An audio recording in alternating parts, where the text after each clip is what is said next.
Hey there everybody, hope your day is going well. Creative Old School Gaming here, and welcome back to another Wild Wednesday.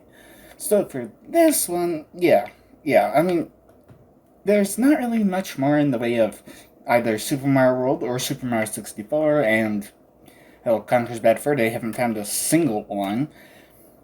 But there is plenty upon plenty for Pokemon, and hopefully I can stick to First Gen games, because honestly I don't know much about the Pokemon games beyond First Gen. I know a little bit about second, like what happened in Second Gen and beyond, kind of, although maybe it kind of reverted. I don't know, it's gonna be something to expand once I eventually get around to that.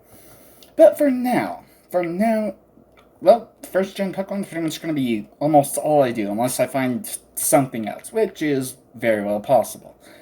So, let's get into, well, this one from PokeStuff, one of Proto Mario's alternate channels, and it's called the Pokemon Theory Why Bug-type Pokemon Struggled in Early Generations.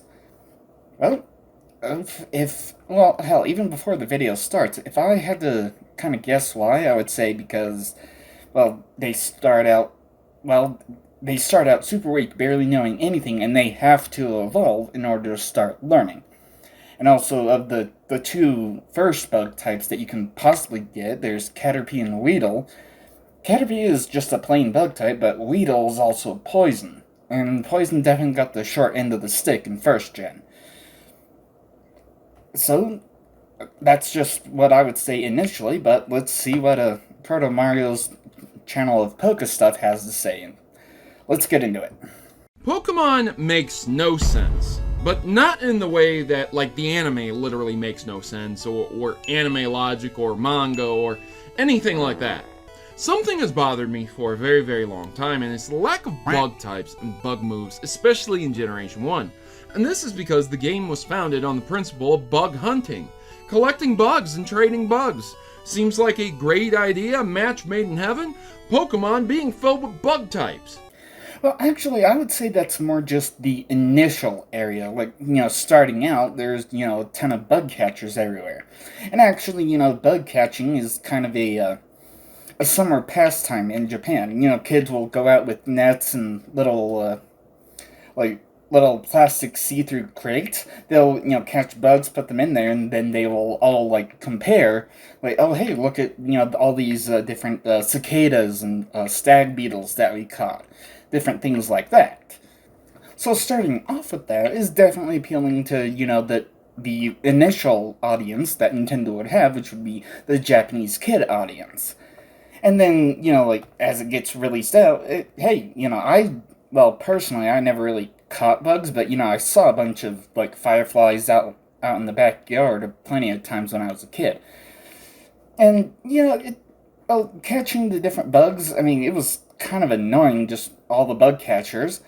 But, like I said, that's just the initial area. Once you get past, at least past Pewter City, there starts to be, a little more variety in what people have caught.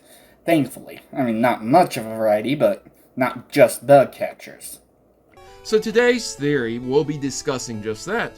Why is there such a lack of bug types and bug moves in Generation 1 if Pokemon was inspired by bugs to begin with? Hello and welcome back to Pokemon Theory, the show where Professor Oak really isn't a professor and going to the gym doesn't mean pumping iron. Unless you're in Dewford Town, which is a literal gym. A quick summary of how Pokemon came to be consists of the creator wanting to share his own adventures and experiences with the world. He had the idea that kids should go on their own adventures, hunting and finding bugs just like he had. Yep, see, like I just said, the Japanese kids will go out into the forest, usually during the summer. Well, not exactly day, not night, but kind of later in the day, late afternoon. The sun hasn't quite set yet, but all, different bugs are coming out and now stretching after they've been sleeping all day. And kids go out, capture them, put them in little crates, and then show it off to each other. And it's not as though they keep the bugs, they, open the crates and let all the bugs out afterwards. But yeah, like I just said, it's kind of what kids in Japan do. during the summer when during their summer break, which isn't 3 months like it is here in America, they'll, go out on, one of their, I don't know, was it 3 or 4 weeks off from school during the summer? I don't know, and I honestly don't feel like looking it up. Yeah, so the creator essentially wanted to create, kind of a similar feeling for kids that maybe they live in the city and they can't, they don't have easy access to get to the forest and go capture bugs. Maybe that was something to it. Who knows? I mean, only the creator knows. And anyway, back to you. But because how the world had changed and became filled with cities, he knew that this would be impossible for many kids. When he saw the Game Boy and the link cable, he had the idea that within a game, players could not only collect these bugs, but also trade them back and forth with each other. The creator was so well known for his love of bugs, he was even called Mr. Bug at times. So in a way, I guess he would be like the Japanese version of Grissom. I don't know, I just recently finished the original CSI, so that's kind of in my head. Just a link that I have just because I recently finished that. So, Pokemon was unfortunately rejected multiple times before finally being accepted, and due to the limitation of the Game Boy cartridges, the game had to be reworked to fit into the 8-bit cartridges. This was before Iwata's master programming that allowed for Generation 2 to include both Kanto and Johto as visitable regions. And of course, visiting multiple regions, I do know, is only 2nd gen, which, I mean, is honestly kind of stupid, because I mean, hell, if you could pack all that into the 2nd gen 8, or is it 16? I'm pretty sure the 2nd gen is still 8-bit cartridges, just in full color, and able to visit both regions. It's a shame that there's no way to visit, other regions in, other games, because, I mean, hell, just, packing all the information to such a tiny space, you would think that even as the, different cartridges, the different plug-in and play cartridges, even as they get smaller and smaller, you'd think they would still be able to fit just as much information, if not more, as, technology and the knowledge of how to do that progresses, but I guess not. It's very disappointing that, 3rd gen and beyond, you can't go and visit previous regions. But, yeah, that's basically the biggest part of my knowledge for future generation games. So enough of me, back to you. The lack of space led to a massive number of cuts, and Generation 1 was created as we see it today. Pokemon Red, Green, and Blue. But within the original Pokemon, the game was inspired by bugs. So, where are the bugs? Well, actually, you said it yourself just recently that, as more and more cities are built, there's less access for kids to, go out to the forest and go collect bugs. So, I mean, and hell, as I said, it's mainly the initial area that has all the bugs. And that's, there's a few small buildings in Paltown and Britain City, and hell, even Pewter City, like, the biggest building there is the museum. So, but as you get further and further along, and you get away from the forested area, you get into, cities that are bigger and bigger and bigger, and so the bugs are essentially driven out of their natural habitat, and you can't really go and...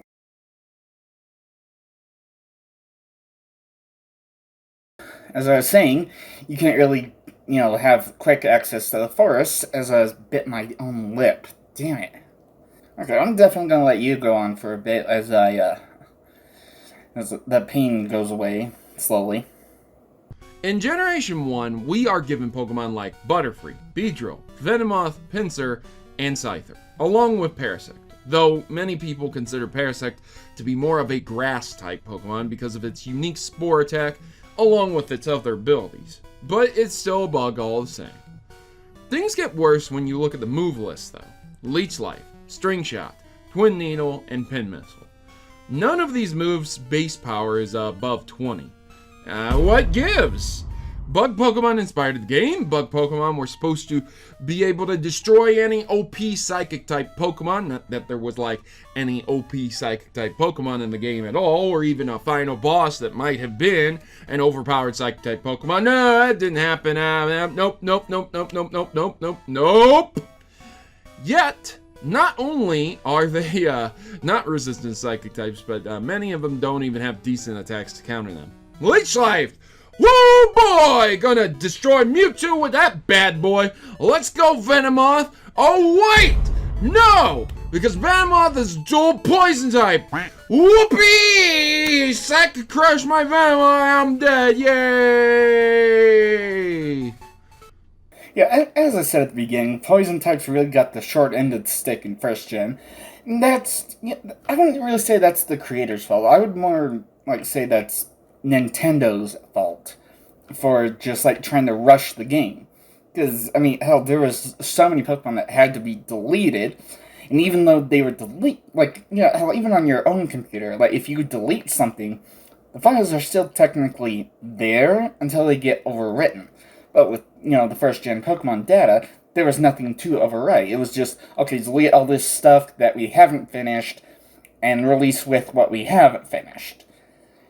And unfortunately, that created a lot of junk data, like missing no.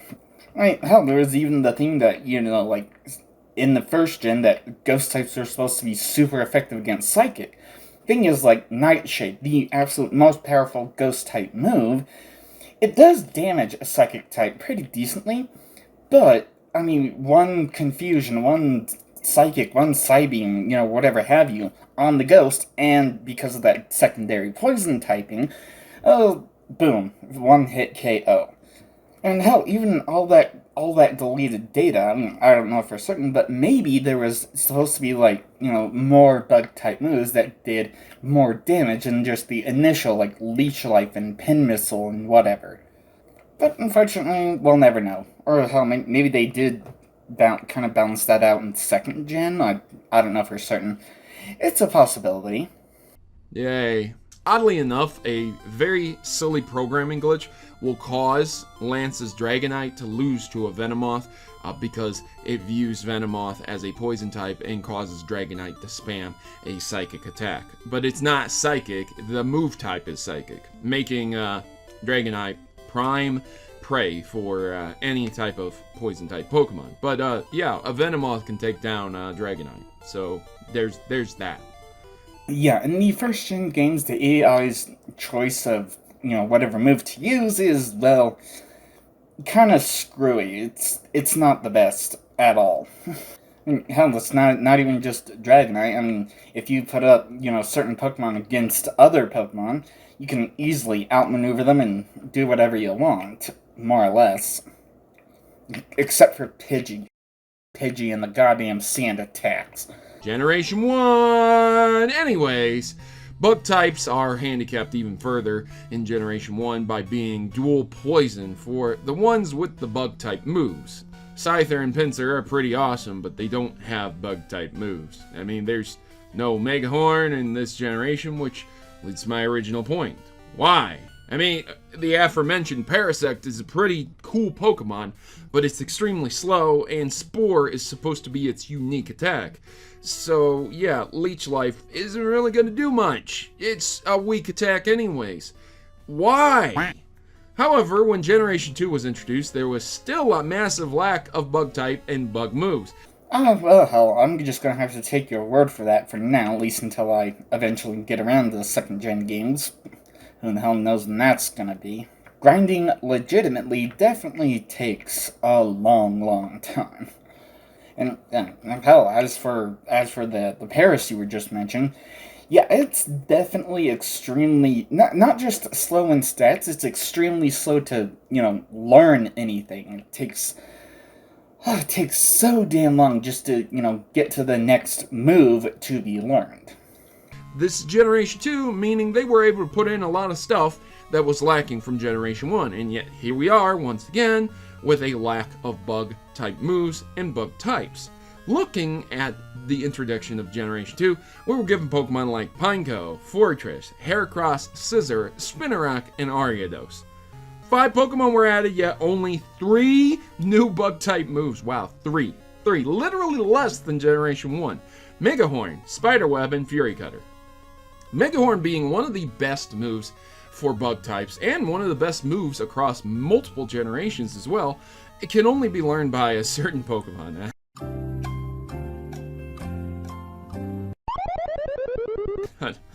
Oh man, and within this generation, that would limit the bug types as well, even further. So that leaves, once again, the aforementioned Leech Life, Pin Missile, and the exclusive Twin Needle Beedrill.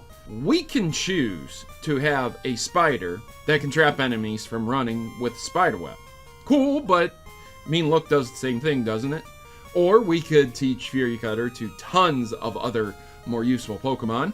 Also, Fury Cutter sucks really bad. Rollout does it way better in that regard, and Rollout can be powered up. So why would you even bother with Fury Cutter? But okay, it's a bug move, so there's that.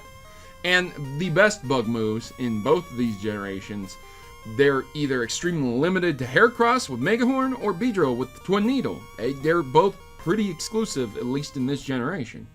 And by the way, both of those Pokemon still get destroyed by Psychic types because they're dual fighting and poison types. Go figure. I mean, maybe the secondary typing of poisoning with bugs is because, well, sometimes bugs can be, very poisonous. I mean, generally, if you see a little tiny spider in your house, it's probably not poisonous. But I mean, hell, like me, hey, if I see a spider building web in a bush outside, I'm just gonna walk by and just go, good luck with your web building, dude. But if I see a spider crawling up the wall of my room, I'm gonna just smush it. Just no.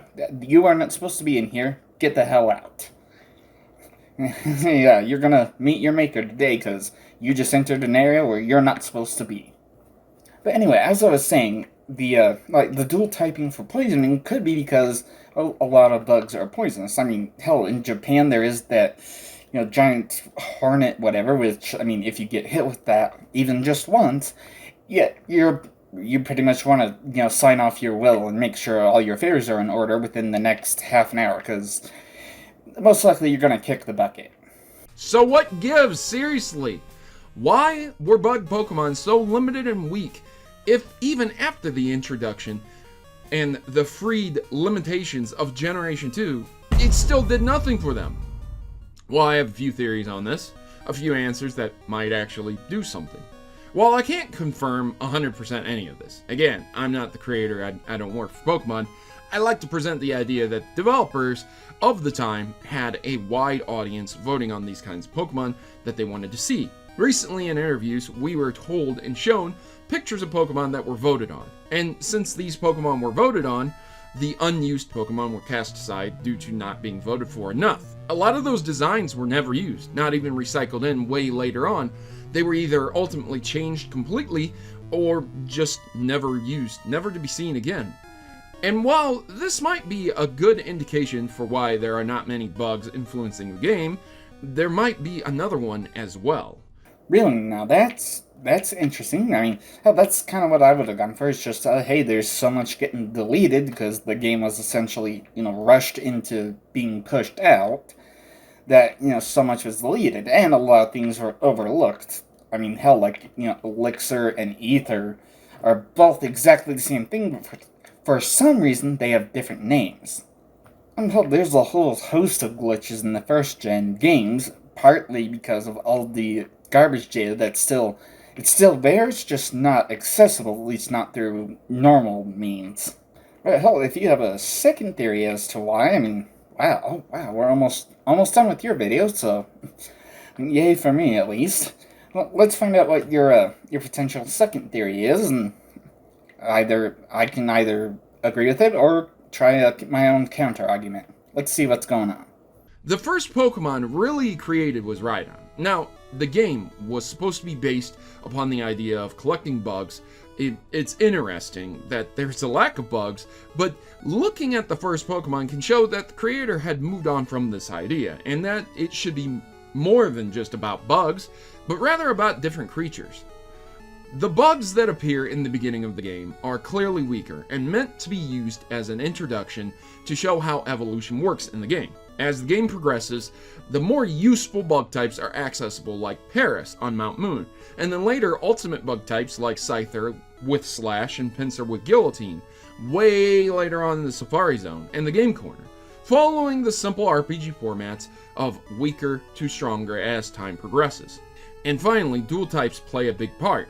While there are very few straight bug-type Pokemon, most of those bugs are dual poison or dual type with something else.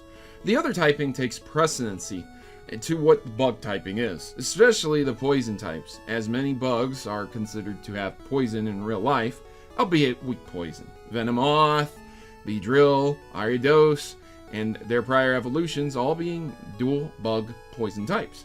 So there you have it, ladies and gentlemen. I mean, I personally think it's just the idea that Pokemon evolved into more of a worldwide creature collection than rather just a bug hunting game. And I'm really glad that it did. And as such, bugs were tossed to be some of the weakest Pokemon possible to get, while dragons and legendary godlike creatures could annihilate those bug-type Pokemon. And it makes sense, kind of, somewhat, in that really strange way that Pokemon works. That a god like Arceus can somehow be defeated by Beedrill seems a little bit crazy.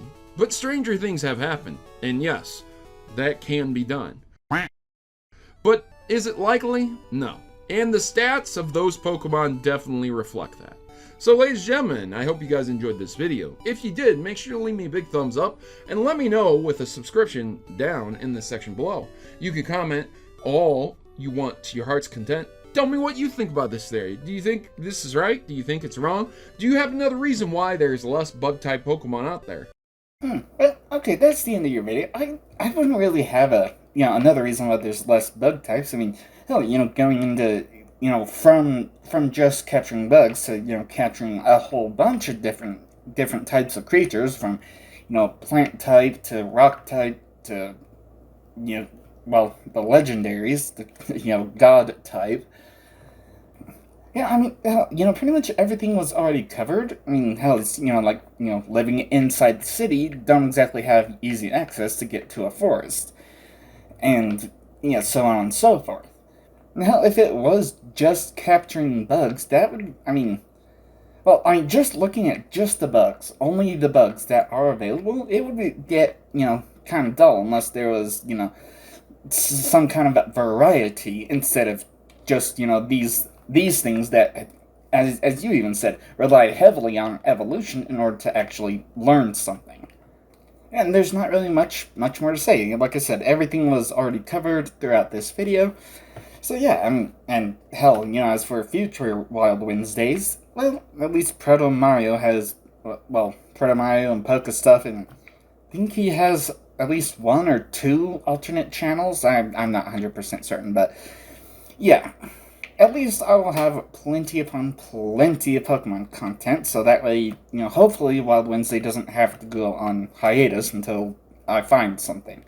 Yeah, I'll get this editing together and then get on to, the next Thoughtful Thursday, which, yeah, it's gonna be something. Yeah, look forward to that, and I'll see you in the next video. Now, if you have any suggestions for a future Wild Wednesday, please put it in the comment section down below. I'll give it a quick review and possibly do a Wild Wednesday on it sometime in the future. Thank you all so much for watching. Don't forget to smash that like button, subscribe if you haven't, hit the bell so you can always be notified whenever I upload another video. And of course, have fun.